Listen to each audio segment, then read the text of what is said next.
අයිබෝන් කියලා ටොනික් පිස YouTube channel එකත් එක්ක එකතු වෙන හැමෝම සාදරයෙන් පිළිගන්නවා. අද වීඩියෝ එකෙන් මම කතා කරන්න බලාපොරොත්තු වෙන්නේ මෙන්න මේ විදිහේ non isolated buck type LED driver එකක් ඩිසයින් කරගන්න ආකාරය සහ මේක නිර්මාණය කරගන්න ආකාරය තමයි අද වීඩියෝෙන් කතා කරන්න බලාපොරොත්තු වෙන්නේ. සාමාන්‍ය LED driver එකක් හා සාපේක්ෂව බලපුවාම මේ LED driver එකේ විශේෂත්වය වෙන්නේ මේක constant current LED driver එකක් නිසා LED වල රත් වෙන ප්‍රමාණය අඩු වෙනවා වගේම මේ LED වල ආයු කාලය ගොඩක් වැඩි වෙනවා. ඉතින් ඒ නිසා අපි එදිනදා භාවිතා කරන LED drivers වලට වඩා මේකේ efficiency එක ගොඩක් වැඩි සහ ආයු කාලය ගොඩක් වැඩි නිසා මම හිතනවා ඔයාලට මේ ඩිසයින් එක ගොඩක් ප්‍රයෝජනවත් වෙයි කියලා. ඉතින් ඒකට කලින් අපි මුලින්ම බලමු අපි එදිනදා භාවිතා කරන LED එක drive කරන්න අවශ්‍ය requirements මොනවද සහ අවශ්‍ය වෝල්ටීයතා ධාරාවන් මොනවද කියන එක.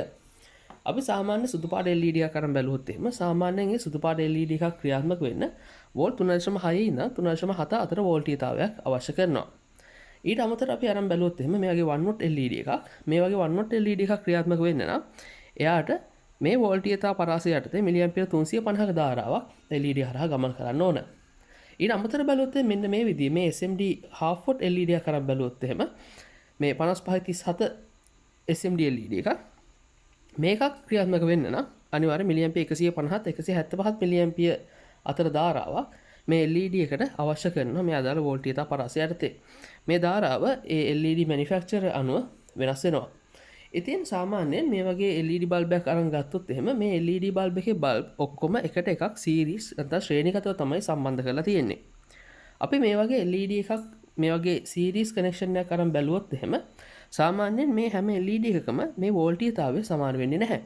උදාහරණයක් අරන් බැලුවොත් එහෙම මේ LED එක වෝල්ට් 3.6න් වැඩ කරන අතරේ ඊළඟ LED එක සමහරක් විට වෝල්ට් 3.6න් වැඩ කරනවා වෙන්න පුළුවන්. අනිත් එක වෝල්ට් 3.65න් සහ අනිත් LED එක සමහරක් විට වෝල්ට් 3.55න් ක්‍රියාත්මක වෙනවා වෙන්න පුළුවන්. ඉතින් අපි මේ LED ඔක්කොම වෝල්ට් 3.6න් ඔපරේට් වෙනවා කියලා ඒ අගේ 4න් වැඩි කරලා මේ අග්‍ර අතරට ඇප්ලයි කළොත් එහෙම මේ අඩු වෝල්ටීයතාවයෙන් දැනෙන LED එකට වැඩි වෝල්ටීයතාවයක් ලැබෙන නිසා ටික කාලයක් යද්දී මේ LED එක සවුත් වෙන්න පුළුවන්. එහෙම නැත්නම් LED එකට හානි වෙන්න පුළුවන්. ඊට අමතරව තියෙන විශේෂ කාරණය තමයි මේ විදිහේ constant voltage driver තමයි අපි මෙන්න මේ විදිහේ LED බල්බ් වල බොහෝ විට භාවිතා කරන්නේ.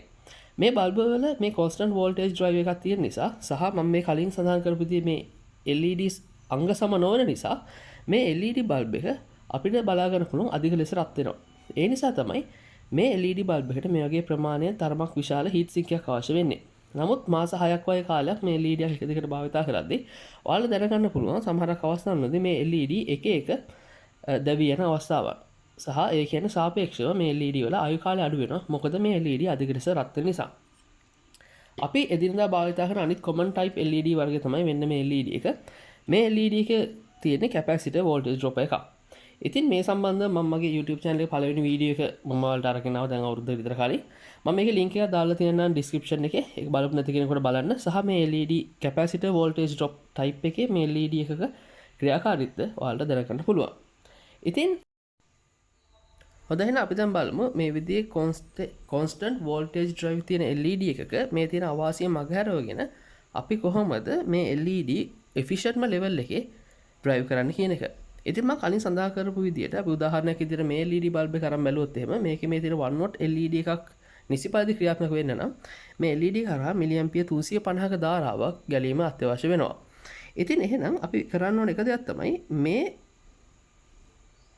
LED ටික හරහා ගලන ධාරාව මැනලා මේ ධාරාව මිලිඇම්පියර් 350කට සීමා කරලා මේ ධාරාව ගැලීමට අවශ්‍ය වන වෝල්ටීයතාවය මේ පද්ධතිය හරහා පවත්වා ගැනීම. මූලිකවම මේක තමයි constant current LED driver එක principle එක වෙන්නේ. මම ඊට කලින් වීඩියෝ එකක් ඔයාලට අරගෙන ආවා කොහොමද constant current LED driver එක ක්‍රියාත්මක වෙන්නේ කියලා. ඉතින් මම මේ වීඩියෝ එකේ link එකත් මම description එකේ තියන්නම්. ඔයාලට පුළුවන් මේ වීඩියෝ එකත් නරඹන්න. හොඳයි. ඉතින් මේ LED driver එක මම නිර්මාණය කරගනිද්දී මම මුලින්ම ගිහිල්ලා කරේ පිටකොටුවේ තියෙන LED කිහිපයක් මිලදී ගත්ත එක. සහ මේ වගේ LED පැනල් එකක් මම මිලදී ගත්තා. මේක වොට් 18 LED පැනල් එකක් කියලා තමයි ඒගොල්ලෝ විකුණන්නේ. ඊට පස්සේ මම අරගෙන ඇවිල්ලා මෙයාගේ තියෙන වයරින් ඩයග්‍රෑම් එක කොහොමද තියෙන්නේ කියලා මුලින්ම හොයලා බැලුවා. අපි මෙයාගේ තියෙන වයරින් ඩයග්‍රෑම් අරන් බැලුවොත් එහෙම මේක LEDs තියෙනවා 36ක්. මේ 36ම තියෙන්නේ සීරීස් නෙවෙයි. මේක තියෙන්නේ LEDs දෙක පැරලල් සම්බන්ධ කරපු මේ වගේ සෙක්ෂන් 18ක් තමයි මේ LED එකේ අපිට දැක බලා ගන්න පුළුවන් වෙන්නේ. එතකොට මේ LED එක අපි අරගෙන බැලුවොත් එහෙම සාමාන්‍යයෙන් මේකට යූස් කරලා තියෙන මේ 55 37 වර්ගයේ LED එකක් අරන් බැලුවොත් එහෙම මේක half watt කියලා තමයි රේට් කරලා තියෙන්නේ. ඒ කියන්නේ මම අර කලින් සඳහන් කරපු ආකාරයට මේක LED එකක් කරා මිලියම්පියර් 150ක 175ක වගේ ආසන්න ධාරාවක් ගලන්න ඕන වෝල්ට් 3.6ක විභවාන්තරයක් හරහා. ඉතින් මම මේ LED එක ගෙදර ගෙනල්ලා මේ LED දෙකක් හරහා වෝල්ට් 3.6ක විභවාන්තරයක් ඇප්ලයි කරලා බැලුවා පවර් සප්ලයි එකක් කරා කොතරම් ධාරාවක් ගලනවාද කියන එක. ඉතින් මට හම්බෙච්ච රිසල්ට් තිබුණේ මේ LED දෙකක් හරහාම ගලන ධාරාව මිලියම්පියර් 120ක් කියන එක. ඒ කියන්නේ මේ LED එකේ ස්ටෑන්ඩඩ් රේටින් එකෙන් හරි අඩක්වත් අපේ මේ වෙළඳ පොලේ තියෙන LEDs වල අපිට ලබා ගන්න බෑ. ඉතින් ඒක එක්තරා කනගාටුදායක කතන්දරයක්. මොකද අපි ගෙවන මුදලට හරියට LED එකක් අපිට ලැබෙන්නේ නැතිවීම. ඉතින් මිලියම්පියර් 120ක් කරහා නැත්තම් 3.6 වෝල්ට් විභවාන්තරයක් කරහා මිලියම්පියර් 120ක ධාරාවක් ගන්නවා කියන්නේ සාමාන්‍යයෙන් මේ LED එක හරහා උත්සාහනය වෙන ජවය ගත්තොත් එහෙම මේක 0.216 වොට්. ඒ කියන්නේ අර රේටඩ් වොටේජ් එකෙන් හරි අඩකටත් වඩා අඩු වගේක්. එතකොට සම්පූර්ණම මේ LEDs 36ම අපි අරගෙන බැලුවොත් එහෙම මේක හරහා සම්පූර්ණ වොට් 18ක් කියලා මේක වෙළඳ පොලේ විකුණුවත් මේකෙන් උත්සාහනය කරන්න පුළුවන් ශක්ති ප්‍රමාණය ගත්තොත් මේක වොට් 7.776 වොට් වගේ අගයක් තමයි අපිට මේකෙන් ලබා ගන්න පුළුවන් වෙන්නේ. නමුත් මට මේ වෙලාවේ ලබා ගන්න පුළුවන් උනේ මේ LED එක නිසා මම මේ ඩිසයින් එක ඉස්සරහටත් කරගෙන ගියා මේ LED පැනල් එකම උපයෝගී කරගෙන. ඉතින් අපි බලමු කොහොමද මේ LED එක ඩ්‍රයිව් කර ගැනීමට අපිට මේ IC එක සහ ඒ උපකරණ ටික යොදා ගන්න පුළුවන් කියලා. ඉතින් මේ LED පැනල් එක අපිට ඩ්‍රයිව් කර ගන්න නම් මේ එකේ LED එක කරා වෝල්ට් 3.6 බැගින් සාමාන්‍යයෙන් මේ මුළු පැනල් එක හරහාම ආසන්න වශයෙන් වෝල්ට් 64.8ක විභවාන්තරයක් අපි පවත්වා ගන්න ඕන. නමුත් මම අර කලින් සඳහන් කරපු LEDs වල තියෙන බොහොම පොඩි වෙනස්කම් නිසා අපිට මේ වෝල්ටීයතාවයම අපිට රඳවා ගන්න බෑ. ඒ කියන්නේ මේ වෝල්ටීයතාවය අපිට නිශ්චිත අගයක් කියලා සඳහන් කරන්න බෑ. ඒ නිසා අපි කරන්න ඕන මූලිකම දේ තමයි මේ LED පද්ධතිය හරහාම ගලන ධාරාව මිලියම්පියර් 120කට සීමා කරලා තියාගත්තොත් අපිට පුළුවන්කම තියෙනවා මේ වෝල්ටේජ් එක හෝ මේ හා ආසන්න වෝල්ටීයතාවයක් මේ LED වල ගැලපෙන පරිදි මේ හරහා රඳවා තබා ගන්න. ඉතින් මේ සඳහා තමයි අපිට කොන්ස්ටන්ට් කරන්ට් මේ ඩ්‍රයිවර් එකක් විශේෂයෙන්ම අවශ්‍ය වෙන්නේ. ඒ සඳහා තමයි මේ විශේෂම නිර්මාණය කරපු BP2832A කියන මේ ඩ්‍රයිවර් IC එක අපිට භාවිතා කරන්න පුළුවන්. මේ තියෙන්නේ මේ IC එක හා සම්බන්ධ කරලා තියෙන එයාගේ රෙෆරන්ස් ඩිසයින් එක. සාමාන්‍යයෙන් මේ වගේ රෙෆරන්ස් ඩිසයින් එකක් අරන් බැලුවොත් එහෙම මේකේ උපකරණ වල වැලියුස් අපිට බලා ගන්න බෑ. ඒකට හේතුව තමයි අපි භාවිතා කරන AC වෝල්ටේජ් සප්ලයි එක අනුව අපි යොදා ගන්න LED එක LED ප්‍රමාණය සහ මේ LED එක කරා ගන්න ධාරාව මත මේකේ තියෙන උපකරණ වල අගයන් වෙනස් වෙන නිසා සාමාන්‍යයෙන් මේ වගේ රෙෆරන්ස් ඩිසයින් එකක මේ අදාළ අගයන් අපිට පෙන්නලා නැහැ. අපි හිතමු අපේ සාමාන්‍ය ගෙදර දොරේ භාවිතයෙන් නම් අපිට පුළුවන් මේ පද්ධතිය නැත්නම් AC වෝල්ට් 230කට අපි නිර්මාණය කරගන්න. ඒ කියන්නේ සාමාන්‍ය ඔපරේටිං වෝල්ටේජ් එක වෝල්ට් 180 විතර ඉඳන් වෝල්ට් 260 දක්වා විතර පරාසයක අපිට මේ IC එක ඩ්‍රයිව් කර ගැනීමේ හැකියාවක් තියෙනවා. ඉතින් මේ වගේ අවස්ථාවක නම් අපිට මේ සඳහා රෙක්ටිෆයර් ඩයෝඩ්ස් විදිහට 1N 4007 වගේ ඩයෝඩ් හතරක් අපිට රෙක්ටිෆයර් ඩයෝඩ්ස් විදිහට භාවිතා කරන්න පුළුවන්. ඊළඟට මේ රෙක්ටිෆිකේෂන් එකෙන් පස්සේ ඊළඟට අපිට තියෙන උපකරණ තමයි මේ ස්මූතින් කැපැසිටර් එක. සාමාන්‍යයෙන් මේ වගේ LED බල්බ් එකක් ඩ්‍රයිව් වෙද්දී මේ හරහා ගලන්නේ ඉතාමත්ම කුඩා ධාරාවක් නිසා අපිට පුළුවන් තරමක් ප්‍රමාණයෙන් කුඩා කැපැසිටර් එකක් යූස් කරන්න. සාමාන්‍යයෙන් මම මේ පරිපථ නිර්මාණය කරන්න පාවිච්චි කරන මේ ස්මූතින් කැපැසිටර් එක 6.8 මයික්‍රෝෆැරඩ් කැපැසිටර් එකක් වෝල්ට් 400ක විභවාන්තරයක් තියෙන. ඔයාලා දන්නේ නැති සාමාන්‍ය වෝල්ට් 230ක AC අපි DC කරාට පස්සේ මෙන්න මෙතන කැපැසිටරෙන් පස්සේ සාමාන්‍යයෙන් වෝල්ට් 325ක විතර වෝල්ටීයතාවයක් හට ගන්නවා. ඒ නිසා අනිවාර්යෙන් මේ කැපැසිටර් එක වෙනුවට නැත්නම් C1 එකට මම රෙකමන්ඩ් කරනවා වෝල්ට් 400ක පමණ විභවාන්තරයක් දරන්න පුළුවන් විදිය සාමාන්‍යයෙන් මයික්‍රෝෆැරඩ් 6.8 ඉඳන් 10 විතර වෙනකම් කැපැසිටර් එකක් භාවිතා කරන්න කියලා.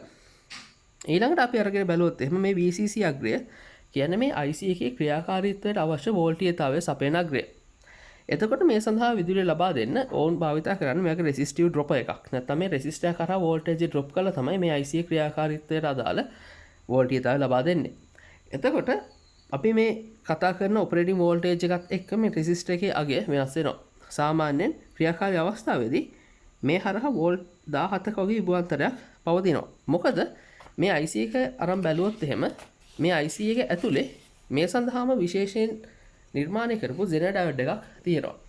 ඒ කියන්නේ අතරින් එන VCC අග්‍රයට එන වෝල්ටීයතාවය රෙසිස්ටර් එක හරහා එන වෝල්ටීයතාවය ඊළඟට ලැබෙන්නේ මේ Zener diode එකට. ඉතින් මෙයා මේ Zener වෝල්ටීයතාවය මේ IC එකේ අනිත් ඉන්ටර්නල් ලොජික්ස් රන් කරගන්න මේ Zener වෝල්ටීයතාවය මෙයා පවත්වා ගන්නවා. ඒ කියන්නේ මෙන්න මේ කැපැසිටර් එක හරහා වෝල්ට් 17ක වගේ වෝල්ටීයතාවයක් තමයි පවතින්නේ.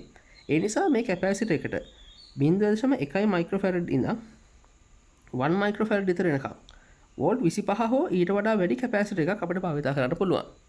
නමුත් මේ කැපැසිටර් එකේ අගය ගොඩක් වැඩි අගයක් අරගත්තොත් එහෙම අපිට සිද්ධ වෙන අවශ්‍ය තමයි මේ LED එකේ මේක RC සර්කිට් එකක් විදියට ක්‍රියාත්මක වෙන නිසා මේ කැපැසිටර් charge වෙන්න පොඩි වෙලාවක් යනවා. ඉතින් මෙතන මේ කැපැසිටර් වෝල්ටේජ් වෝල්ට් 17ක් වෙනකන් මේ IC එක ඔන් වෙන්නේ නැහැ. ඉතින් මේ හේතුව නිසා මේ LED ඔන් වෙන්න පොඩි වෙලාවක් ගත වෙනවා. ඒ නිසා මේකට 0.1 මයික්‍රෝෆැරඩ් හෝ 1 මයික්‍රෝෆැරඩ් වගේ කැපැසිටර් එකක් භාවිත කිරීම ප්‍රමාණවත් වෙනවා. සාමාන්‍ය ප්‍රැක්ටිස් එකක් විදියට 325 වෝල්ට් වගේ ඔපරේටිං වෝල්ටේජ් එකක් තියෙද්දි මෙතන 1.5 මෙගා ඕම් විතර ප්‍රතිරෝධයක් යෙදීම අපිට ප්‍රමාණවත් වෙනවා. මම නම් මෙතනදී 680 කිලෝ ඕම් රෙසිස්ටර්ස් දෙකක් සීරීස් මේ විදිහට සම්බන්ධ කරගත්තා. ඊළඟට මෙතනදී මේ තියෙන්නේ මෙයාගේ බක් කන්වර්ටර් එකේ ඒ අදාළ කරන උපකරණ ටික.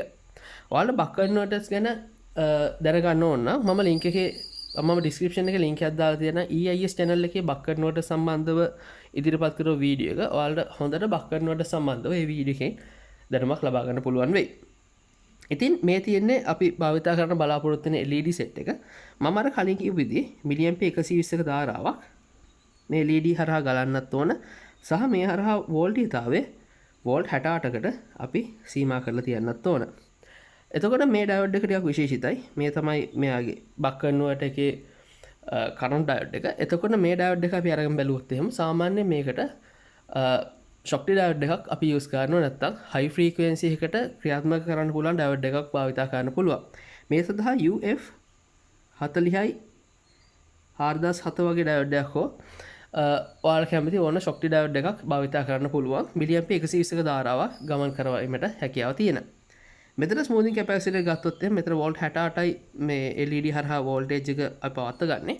එතන වෝල්ට් 68කට වඩා වැඩි විභවාන්තරයක් දරා ගන්න පුළුවන් 10 මයික්‍රෝෆැරඩ් විතර කැපැසිටර් එකක් අපිට මේ සඳහා භාවිත කරන්න පුළුවන්. සාමාන්‍යයෙන් වෝල්ට් 100ක් වගේ විභවාන්තරයක් පවත්වා ගන්න පුළුවන් විදිය.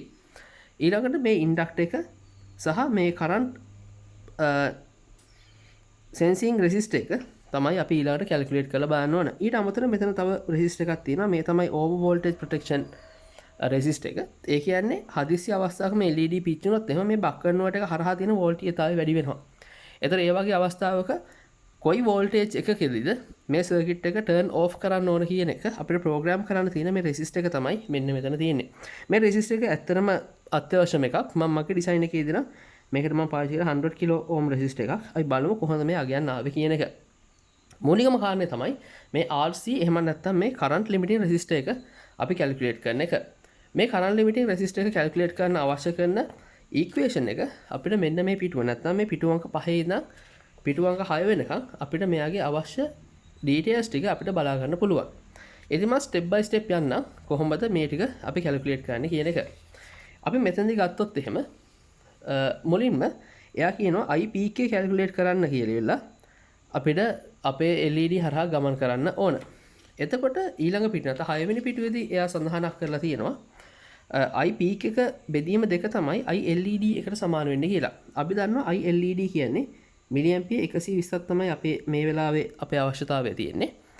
එතකොට I peak කියන්නේ ඒ වගේ දෙගුණයක්. එතකොට I peak එක අපේ මෙතනදී නම් මිලිඇම්පියර් 240ක් තමයි අපේ අවශ්‍යතාවය වෙන්නේ. එතකොට ඊළඟට අපි අරගෙන බැලුවොත් එහෙම මෙන්න මෙතනදී අපිට පුළුවන් IP එක පාවිච්චි කරලා RCS නැත්නම් මේ කරන්ට් ලිමිටින් රෙසිස්ටර් එක අපිට කැල්කියුලේට් කරන්න. කරන්ට් ලිමිටින් රෙසිස්ටර් කියන්නේ මෙන්න මේ රෙසිස්ටර් එකේ අගය. එතකොට මේක කැල්කියුලේට් කරන්න නම් අපිට මේකෙන් RCS උක්ත කරන්න පුළුවන්. RCS කියන එක සමාන වෙන්නේ 400 බෙදීම IPK.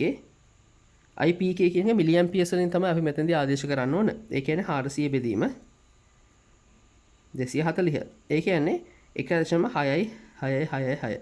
ඕක තමයි අගය වෙන්නේ. අපිට සාමාන්‍යයෙන් මේ අගයට සමාන ඉතාමත්ම ආසන්න වශයෙන් සමාන රෙසිස්ටර් එකක් පාවිච්චි කරන්න ඕනේ. මොකද මේ රෙසිස්ටර් එකේ බොහොම පොඩි වේරියේෂන් එකකටත් මේ LEDs හරහා ගලන ධාරාව ගොඩක් වෙනස් වෙන නිසා. ඉතින් මම මේක රෙකමන්ඩ් කරනවා ඔයාලට පුළුවන් නම් 3.3 ohm රෙසිස්ටර්ස් දෙකක් මේ විදිහට පැරලල් සම්බන්ධ කරගත්තොත් අපිට ආසන්න වශයෙන් 1.65 ohm රෙසිස්ටර් එකක් අපිට නිර්මාණය කරගන්න පුළුවන්. ඉතින් මේක ඔයාලට try කරලා බලන්න පුළුවන්. මම මේ පාවිච්චි කරන LED එකම නම් ඔයාලා භාවිතා කරන්න බලාපොරොත්තු වෙන්නේ. හොඳයි. ඊළඟට අපේ තියෙන ඊළඟ කතන්දරය තමයි මම ඉන්ඩක්ටර් එකට යන්න කලින් මම ඔයාලට මේ කතා කරන්න කොහොමද අපේ අර high voltage sensing resistor එක කොහොමද අපි calculate කරන්න කියලා.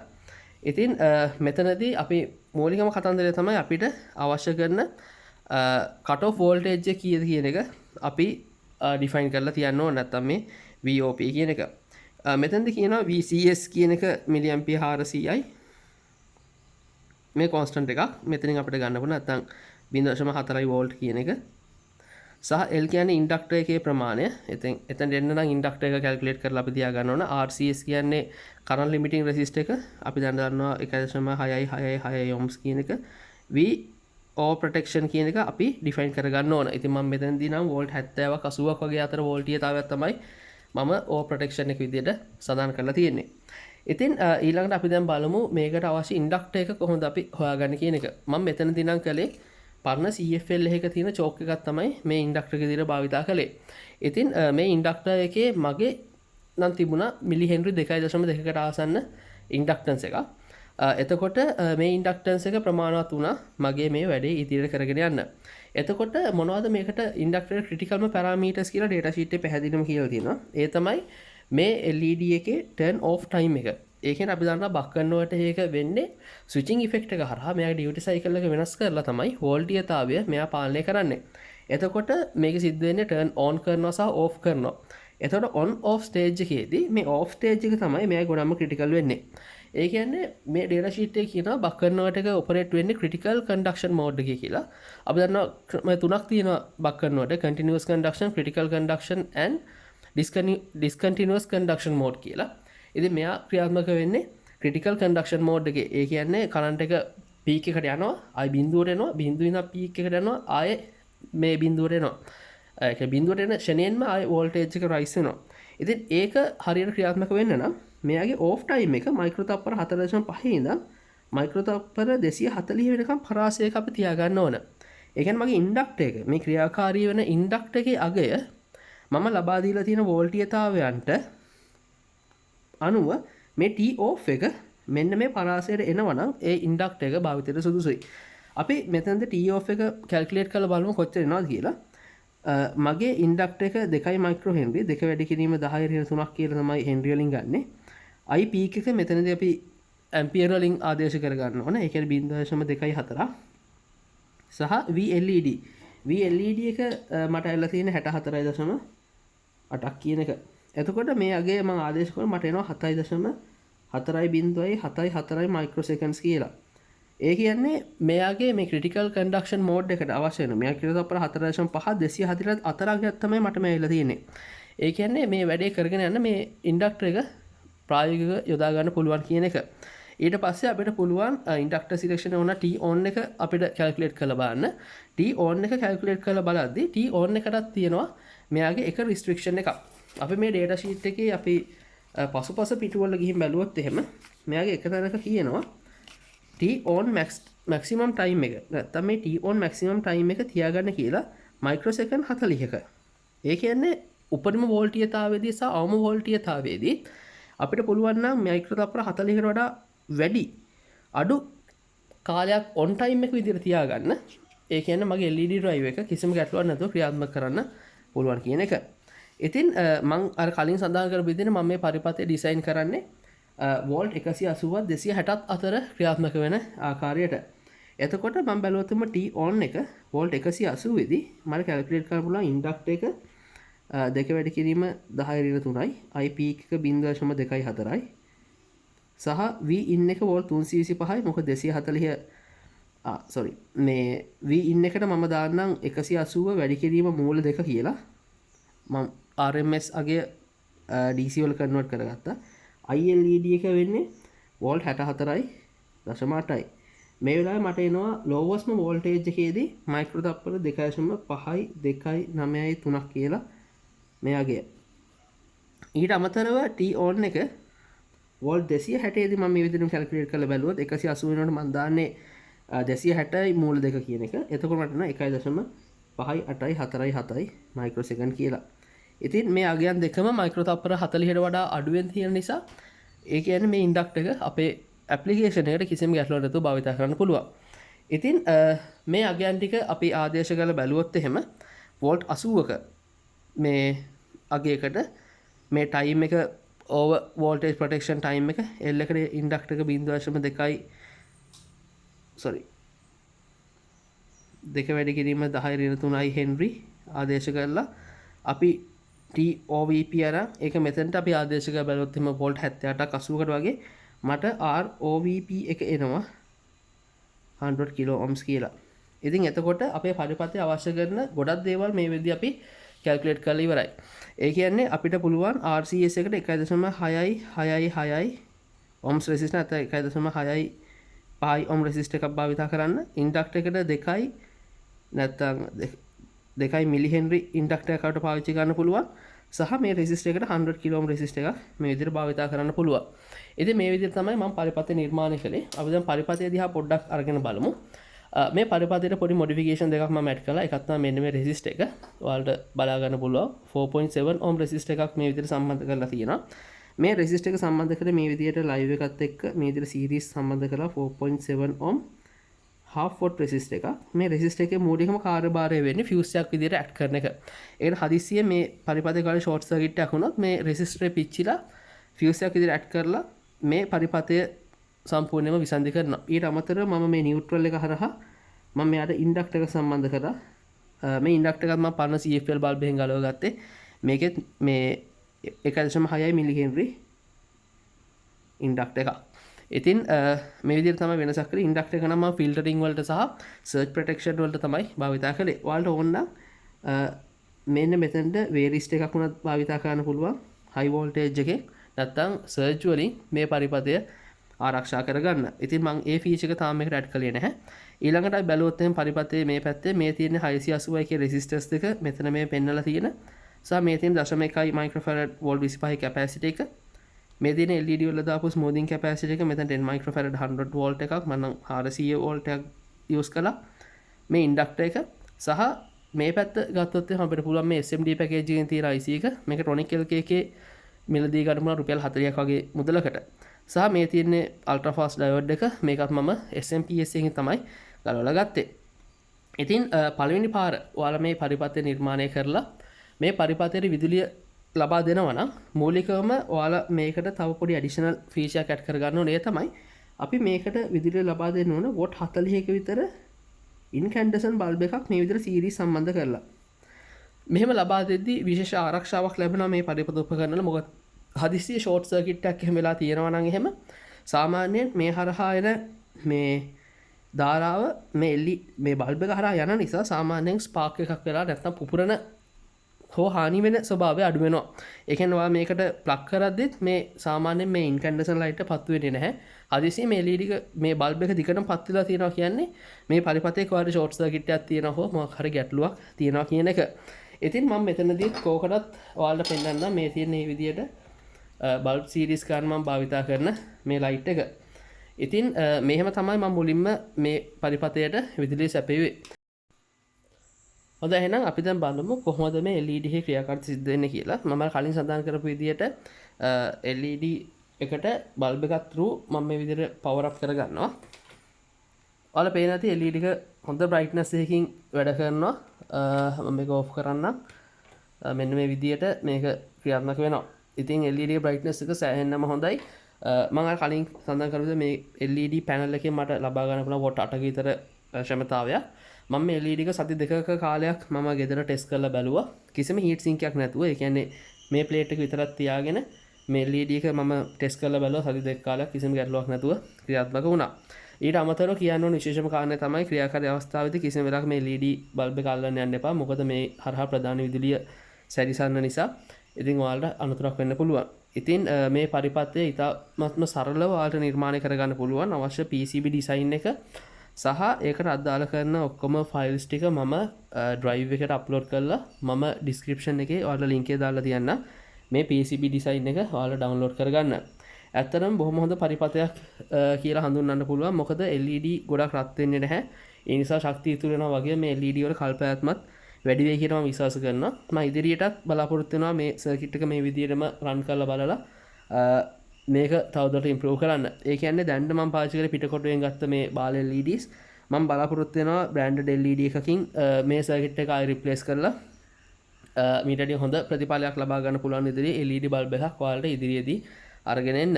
ඉතින් ඔයාලත් මේ සර්කිට් එක try කරලා බලන්න. ඇත්තටම හොඳ අත්දැකීමක් ලබා ගන්න පුළුවන්. සහ ඇත්තටම ගොඩක් ප්‍රයෝජනවත් වෙයි කියලා හිතන පරිපත්‍රයක්. මොකද මේකේ තියෙන ගොඩක් උපකරණ අපිට වෙළඳ පොලේ සුලභව භාවිතා කරන්න පුළුවන්. මේ ඉන්ඩක්ටර් එක පවා අපිට ඕන CFL බල්බ් එකකින් ගලවලා අපිට ගන්න පුළුවන්. පිච්චිච්ච CFL එකකින්. අනික මේ IC එක ගැන කතා කරනවා නම් රුපියල් 40ක් කියන්නේ ඇත්තටම බොහොම සාධාරණ මුදලක් මේ වගේ IC එකකට. ඉතින් උත්සාහ කරලා බලන්න, try එකක් දීලා බලන්න මේ සර්කිට් එක හදන්න. ඇත්තනම ගොඩක්ම දේවල් ඉගෙන ගන්න පුළුවන් සහ හොඳ එක්ස්පීරියන්ස් එකක් ගන්න පුළුවන් සර්කිට් එකක්. ඉතින් මම හිතනවා අද වීඩියෝ එකෙන් ඔයාලට අලුත් දෙයක් ඉගෙන ගන්න පුළුවන් වෙන්නේ නැති කියලා. සහ එහෙනම් මම ගිහිල්ලා එන්නම්. හැමෝටම ජය වේවා.